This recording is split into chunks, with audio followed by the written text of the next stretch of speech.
What if I told you? The future of the entire human race depends on one woman living an ordinary life in Los Angeles. And what if a killing machine from the future was already on its way to destroy her before she even has a chance to understand why? I'm talking about the Terminator, a story of fate, survival, and the terrifying war between man and machine. So buckle up, because this story isn't just about the end of the world. It's about the beginning of a legend. The movie opens in a desolate, apocalyptic battlefield. The world has been reduced to ruins, crushed skulls, broken machines, and endless fire. Giant robotic war machines patrol the wasteland, hunting down the last remnants of humanity. In this dark future, humans are at war with an enemy known only as the machines. These cold, ruthless killers are controlled by an artificial intelligence called Skynet, which turned against humanity after gaining self-awareness. But humanity hasn't given up yet. Under the leadership of one man, John Connor, the resistance is winning the final battle. Skynet, desperate and cornered, makes one last move. It decides to change the past. Because the final battle for the future will actually be fought in the past. Cut to the year 1984, Los Angeles.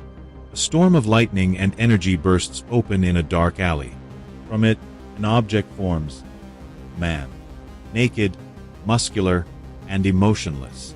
This is the Terminator, played by Arnold Schwarzenegger. He walks out like a machine wearing human skin. After some moments, 3 punks notice him and mock his appearance. But when one tries to attack him, the Terminator brutally kills him, tearing through flesh like paper. The other 2 stand frozen in fear, and the Terminator coldly demands their clothes. Moments later, dressed in stolen clothes, steal a car and he breaks into a gun store. He demands an arsenal, handguns, shotguns, and a powerful automatic rifle. The owner hesitates, saying he can't sell live ammo without legal papers. The Terminator doesn't wait. He shoots the man dead, takes what he wants, and leaves. Next, he finds a phone book. He searches for one name, Sarah Connor. There are 3 listings. Somewhere in the city, fate has already started ticking. Elsewhere in Los Angeles, another energy field bursts open in a dark alley. Another man appears, Reese, played by Michael Biehn. Unlike the Terminator, Reese is smaller, human, and clearly in pain. He's not a killer. He's a soldier on a desperate mission. He quickly steals pants from a homeless man, but before he can escape, 2 cops arrive and order him to freeze. Reese fights back, disarming one of the officers and stealing his gun. When he asks the confused cop what year it is, the officer says, May 12th, but Reese doesn't even wait for the rest. He knows. He's made it. He breaks into a store, steals a coat and a pair of Nike sneakers, then grabs a shotgun from a police car. Searching through a phone book, he finds the same 3 names, Sarah Connor. A hunt has begun from both sides. Meanwhile, we meet Sarah Connor, played by Linda Hamilton. She's a young, kind-hearted waitress living a simple life in Los Angeles. Her days are repetitive with rude customers, spilled coffee, broken ice cream machines. She lives with her fun-loving roommate Ginger, who's always into loud music and dance. Sarah's life feels ordinary, even boring. But everything is about to change. While she's at work, the Terminator tracks down the first Sarah Connor from the phone book. A dog barks at him as he approaches the door. When she opens it, he confirms her name, and without hesitation, shoots her. Later, Sarah sees a news broadcast.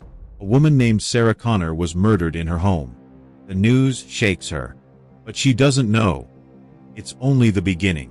That night, Sarah plans to go out while Ginger stays home waiting for her boyfriend, Matt. Sarah goes out for pizza, trying to forget the creepy coincidence of someone with her exact name being killed. But then, another news update plays. A second woman named Sarah Connor has been murdered. Now Sarah is terrified. She realizes she might be next. She calls home, but Ginger and Matt can't hear the phone over their loud music. Meanwhile, the Terminator arrives at Sarah's apartment and brutally kills both Ginger and Matt. While doing so, he hears Sarah's voice on the answering machine, telling where she is at this moment. Now, the killer knows exactly where to find her. Panicked Sarah runs into a crowded nightclub called Tech Noir, trying to hide among people. The neon lights flash, the music pounds, but fear is written all over her face. She calls the police and speaks to Officer Traxler. He tells her to stay there. A squad car will be sent for her. But before the police can arrive, the Terminator enters the club. The bouncer tries to stop him. One punch, and the man is down. The Terminator scans the crowd with cold precision. Through his red-tinted robotic vision, he locks onto Sarah Connor. At that exact moment, Kyle Reese also enters the club. He's been following her to protect her. As the Terminator pulls out his gun and raises it towards Sarah's head, bang! A shotgun blast hits the Terminator in the chest. Reese opens fire again, throwing the machine backward through a glass window. Sarah screams as Reese grabs her arm and yells the iconic line, "Come with me if you want to live." Reese and Sarah race out of the club with the Terminator right behind them. He commandeers a police car and pursues them through the city streets. While Sarah panics, Reese explains the impossible truth. The man chasing them isn't a man at all. He's a machine. Flesh and blood on the outside, machine on the inside. A Terminator, sent from the future to kill her. Reese reveals that he's from the year 2029, where Skynet controls the world and machines hunt humans. Sarah's unborn son, John Connor, will one day lead the resistance and destroy Skynet. That's why the Terminator is here, to kill her before John is even born. Reese was sent back by John himself, to protect her. As the chase intensifies, Reese fires his shotgun at the Terminator's car, hitting him but not stopping him. The machine keeps coming. Eventually, Reese causes the Terminator's car to crash, but when police arrive, they arrest both Reese and Sarah. But the Terminator, once again, disappears into the night. At the police station, Sarah finally knows that her roommate Ginger and her boyfriend are dead. She's heartbroken and terrified. Reese is interrogated by criminal psychiatrist Dr. Silberman. He calls Reese's story crazy. Time travel, killer robots, future wars, everything is lie. To him, Reese sounds insane. But Reese's passion is real. He shouts at camera for Sarah and said, "Listen, the Terminator's out there, and it absolutely will not stop until you are dead." Meanwhile, somewhere else in the city, the Terminator repairs himself. In a grim scene, he cuts open his damaged arm. Then he removes his injured human eye, exposing the glowing red robotic lens beneath. He puts on black sunglasses and leather jacket, the iconic look that will define the rest of the film. He's ready for round 2. The Terminator drives to the police station. Calmly, he walks in and says to the officer at the front desk, "I'm a friend of Sarah Connor.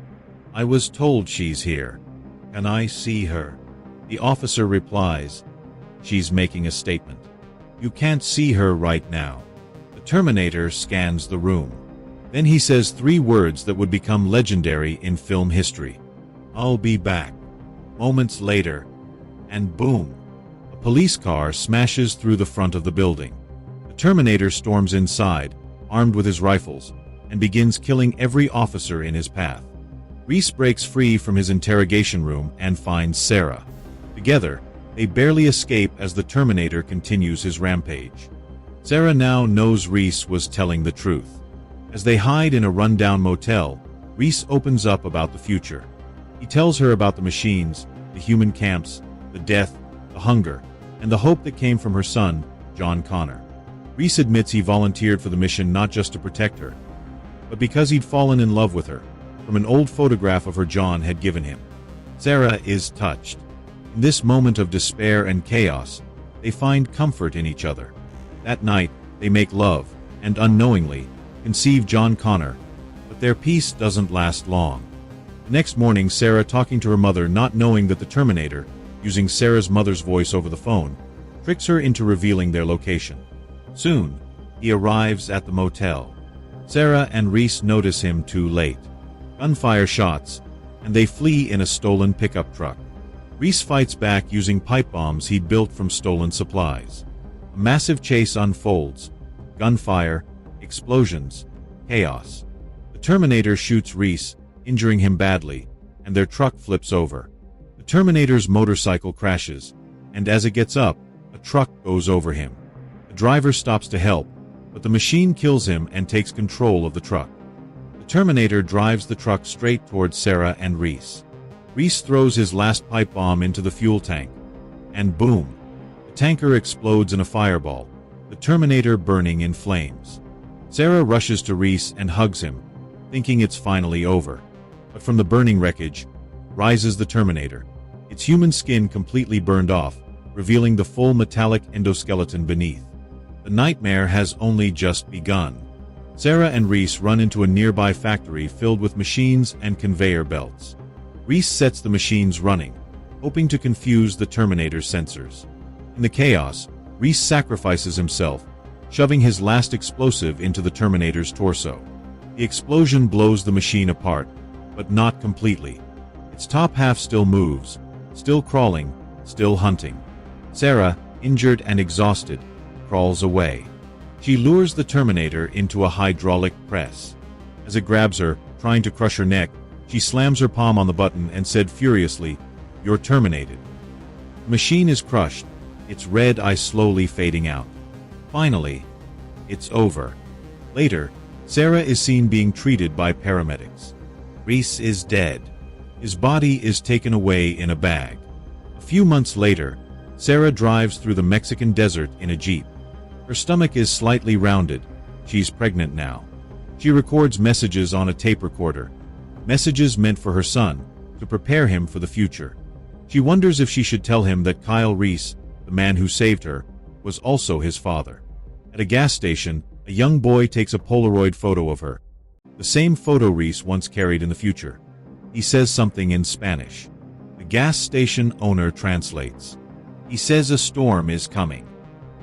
Sarah looks out at the darkening clouds on the horizon and softly replies, "I know." She drives off toward the storm, toward the uncertain future that's waiting for her. If you enjoyed this movie explanation, don't forget to like, subscribe, and comment your favorite scene below.